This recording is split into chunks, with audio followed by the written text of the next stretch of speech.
Good day mga ka-sounds, welcome back na naman sa ating panibagong video ngayon. Bali yung video topic natin, susubukan ko na dito yung Abido wireless mic na ito na na-order ko sa TikTok.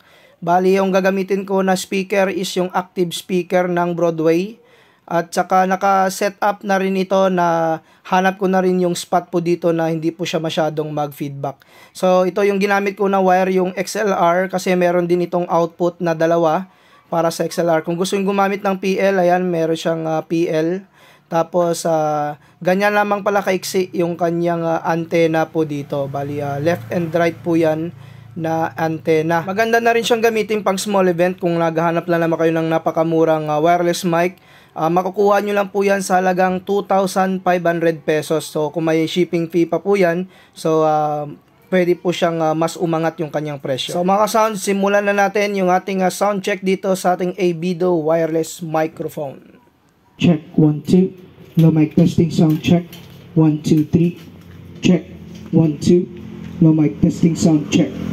Check 1 2. Low mic testing sound check 1 2. Mic check. Check 1 2. Low mic testing sound check 1 2 3. Check 1 2. Low mic testing sound check 1 2 3. Mic check 1 2. Low mic testing sound check 1 2 3. Mic check 1 2 3. Sound check 1 2. Sound check 1 2. Low mic testing sound check.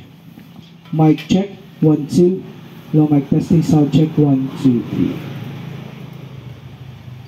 Check 1 2. Low mic testing sound check 1 2 3. Mic check 1 2. Mga ka-sounds, yun nga yung ating sound check dito sa wireless mic na ito. Konting adjust na lang sa aking passive speaker, mawawala na yung feedback po niya. Mas maganda merong mixer para mas makontrol po natin ang mga ayos. So hanggang dito na lang muna sa mga bagong nag-subscribe.